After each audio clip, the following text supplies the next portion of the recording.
Last season was a disaster for Maryland men's basketball, finishing with a sub-500 record for the first time under head coach Kevin Willard. Fast forward to this year, and it's a whole new ball game. We'll break down this year's team and take a look at the postseason, coming up on this edition of The Left Bench in Focus.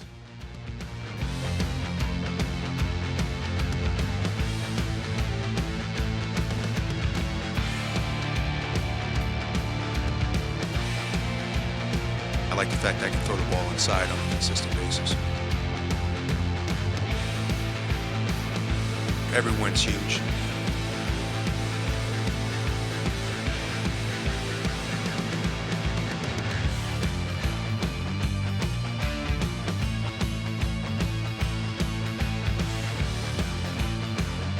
Welcome back to Left Bench in Focus. I'm Ryan Martin here with Laura Shaughnessy. And Laura, number 11 Maryland men's basketball just capped off a historic regular season run. Yeah, Ryan, everything from the emergence of the Crab Five to historic wins made this squad one for the history books. But they're not done yet as they prepare to hit the Big Ten tournament following a senior day win over Northwestern in their regular season closer. Saturday was Maryland's final home game of the season, and every member of the Crab Five made sure to show up in this one. Senior day for the Terps, and of course, everyone goes wild for Julian Reese. Remember, he's been in College Park longer than Coach Willard, and the Xfinity Center makes sure to show its appreciation. Reese returns the favor with an electric start, but Maryland turns the ball over 11 times in the first half. Terps only lead by 3 at the break. Northwestern's Nick Martinelli with another great outing, 7 rebounds, perfect from the free throw line, and a game-high 28 points.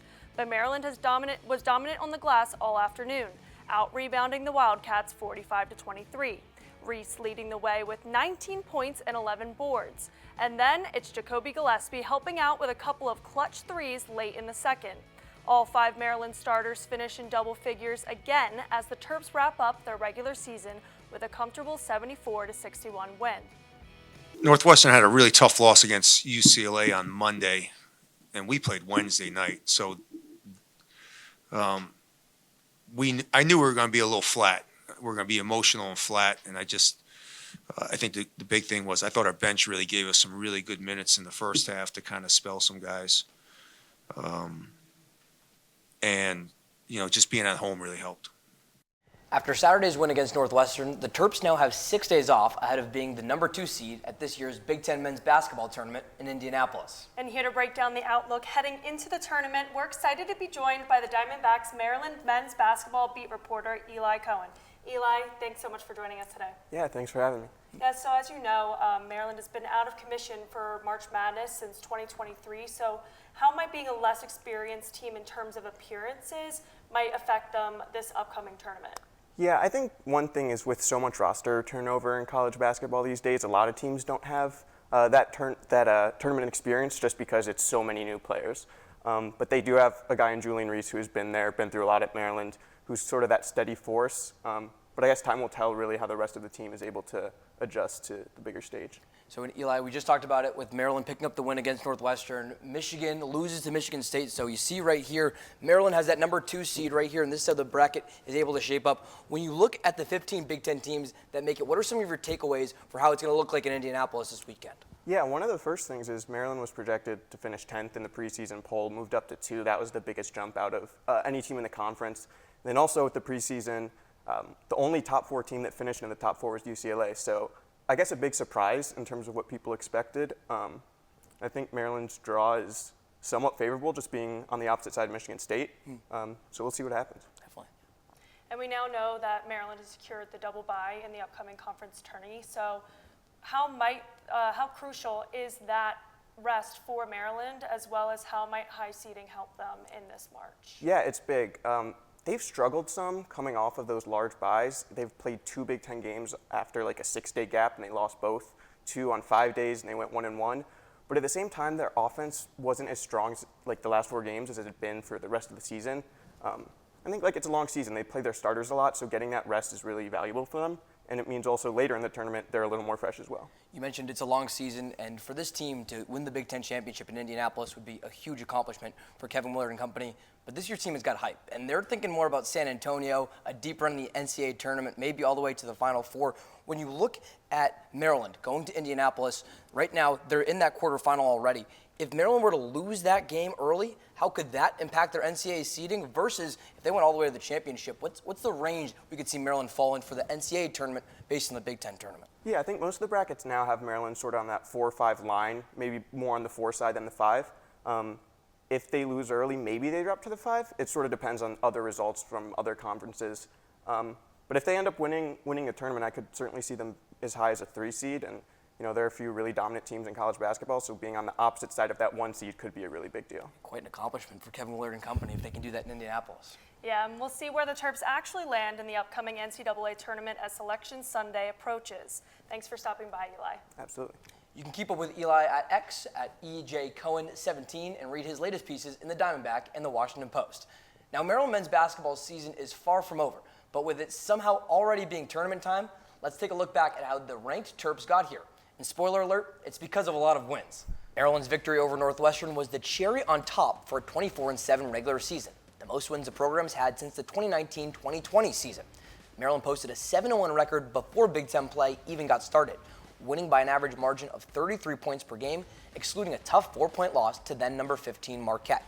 Conference play got out to an emphatic start with an 83-59 win against Ohio State, Maryland's second largest win in a Big Ten opener ever.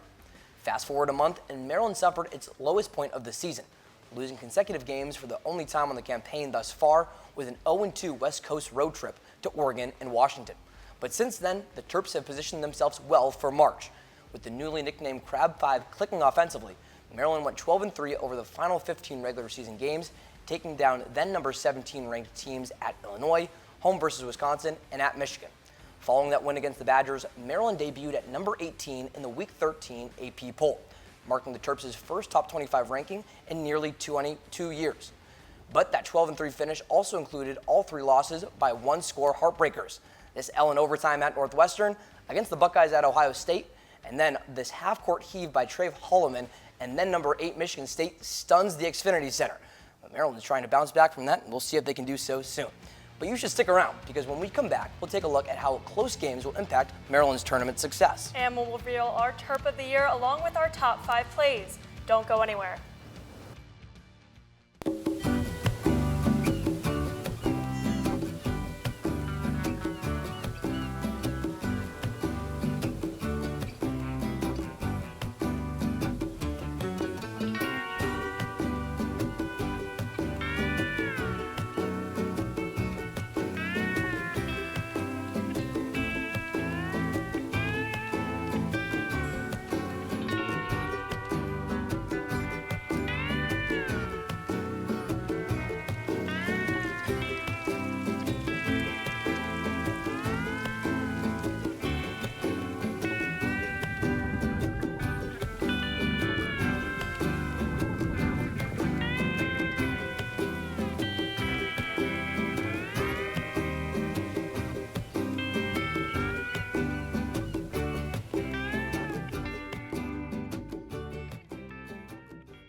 Welcome back to the Left Bench in Focus, brought to you by Terps and Sports Central. I'm Ryan Martin, she's Laura Shaughnessy, and Laura, Maryland men's basketball first plays in the Big Ten tournament on Friday, but with how much excitement this team has, it's both fans and bracketologists are already thinking about where Maryland might be seeded in the NCAA tournament to come. Yeah, that's right, Ryan. And according to bracket predictions ahead of Selection Sunday, the Terps could land in a bunch of different spots.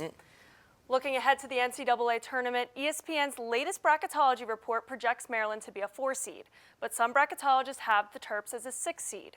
With the help of a huge road win over Michigan last week and their senior day win over Northwestern on Saturday, the Terps climb the rankings. ESPN places Maryland in the East region, and if the seeds hold, a potential matchup against former rival Duke.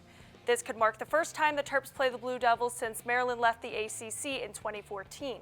CBS Sports has Maryland coming in as a 5th seed in the Midwest region, hosting Houston. Maryland's NCAA seed will vary depending on its performance in the Big Ten tournament, but the Terps enter the postseason ranked number 11 in the NCAA net. And Laura, as we've seen this season, Maryland men's basketball has won some close games, but they've certainly lost some close ones as well. And when it comes to the postseason, winning close games is the formula to success. TSC's Christian Andriolis joins us in Studio B to talk about how Maryland's close losses this season could impact tournament play and how crucial games like those will be in March. Christian? Guys, Maryland men's basketball has experienced its fair share of close games this season, with 16 games decided by 10 points or less and 13 games within 6 points. But all 7 of the Terps' losses this season have come in close games, and as many of us remember, some of these losses coming in heartbreaking fashion. The trend started in a non-conference matchup against a ranked Marquette team. The game was back and forth, but the Terps had a chance to tie it late as sophomore Deshaun Harris-Smith went to the free throw line with under a minute to go. Smith missed both, and the Terps suffered their first loss. Then, on to Big Ten play, and Maryland gives up a close lead to Purdue on the road. This one was close throughout, but it was a slow bleed for the Terps, and we are starting to see an unfortunate trend start to build.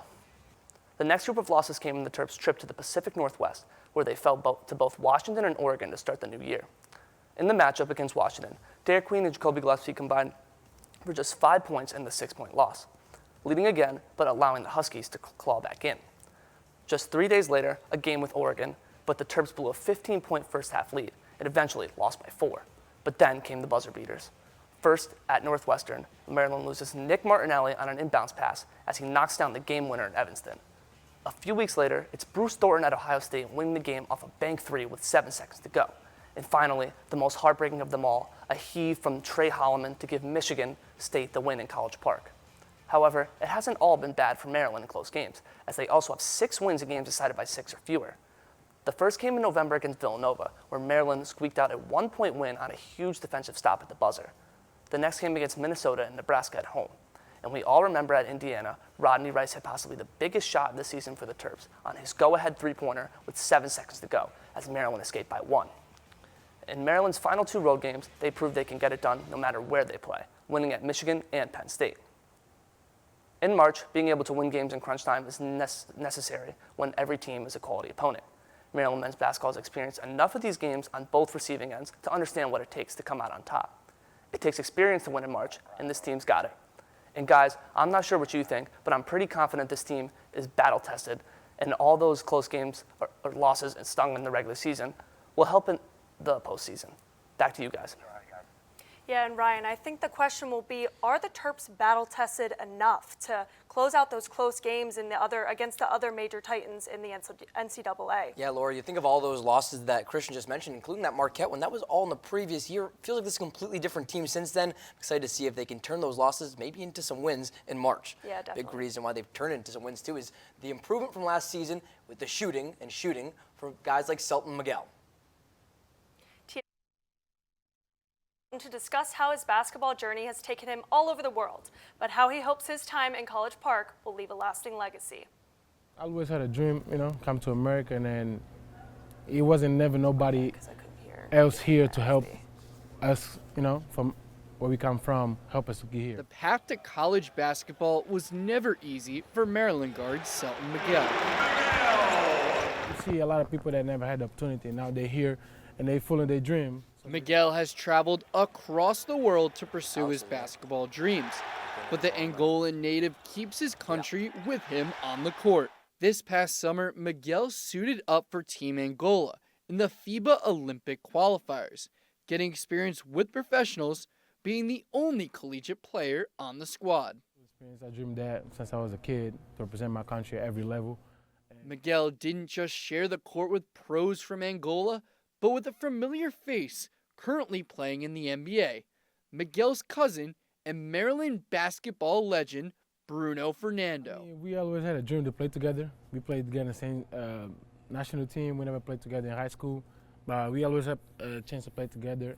After his time with Team Angola, Miguel has been lighting it up for Maryland, averaging 11.9 points, bringing the Terps towards the top of the Big Ten, and bringing students back to Xfinity Center, just like his cousin did 7 seasons ago.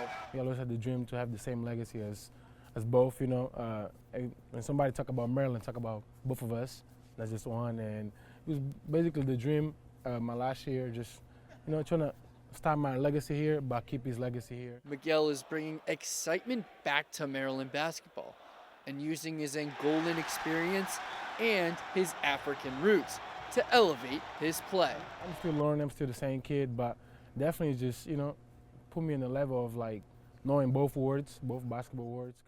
For Terp and Sports Central, I'm Alex Gary. Yeah, and Ryan, it's always bittersweet to see those fifth years come in and go all the time, but I think Selton's impact will live far past Maryland, just like his cousins. Yeah, only 1 year in College Park for Miguel, but you're certainly right. That impact has been here. You saw what he just said in the conversation with Alex. He's on his third school, but he wants him, just like his cousin Bruno Fernando, to both be remembered as Maryland legends. Yeah, absolutely. And Laura, we're getting to that part of the show now where it's time to give out the most prestigious award we have here at the Left Bench in Focus. It's time to crown our Terp of the Year for Maryland men's basketball. But this year, we're not just throwing around the word crown lightly. Our Maryland men's basketball Terp of the Year is none other than freshman center Derek Queen. Queen's first and likely only season in College Park started off with a bang and a lot of points and a lot of rebounds. Queen debuted with a 22-point, 20-rebound performance against Manhattan, becoming the first freshman to post a 20-20 line in his first game since Kansas State's Michael Beasley debuted in 2007. DQ has gone on to average a team-high 16 points per game with 9 rebounds on 53% shooting, numbers that have made Queen a 5-time Big Ten Freshman of the Week honoree, the most by a Terp in program history. The accolades just keep on coming for DQ. And here's another one. Congrats to Derek Queen on being our Terp of the Year. And now it's time for our top 5 plays so far, and we thought we'd do a special edition in honor of the Crab 5 and the end of the regular season. So, Ryan, why don't you kick things off for us? Let's get it started with the oldest member of the Crab 5. It's Juju Reese with more than just a piece against Northwestern's Matthew Nicholson, a massive block in the Terps' last game out. And next up, we have more of the Crab 5 with Rodney Rice kicking it out to Jacoby Gillespie, who finds Derek Queen in the paint for an absolute slam against Penn State in their win. At number 3, we just talked about him. Selton Miguel beats the first half buzzer against Michigan State and says, "I'll see you in the locker rooms." Miguel, the buzzer beater at the first half, just don't ask what happened at the end of the second half. And next up in number 2, we have Jacoby Gillespie for the 3-ball in the shutout of Purdue. You find him get the crossover and the separation and sinks that 3 for And the at bucket. number 1, just maybe the biggest shot of the season, Laura, Rodney Rice silences Assembly Hall with Indiana. A game winner against the Hoosiers. The first-year Terp has been sensational from deep this year, and maybe no much more so than that win against Indiana. Yeah, absolutely. And that will be all for this edition of the Left Bench in Focus, brought to you by Terrapin Sports Central. We'll be on a short break over here at TLB, but stay tuned with our coverage as soon as we're back in late March. And be sure to keep tabs on all of our coverage on YouTube, Instagram, Facebook, and X. We'll see you next time.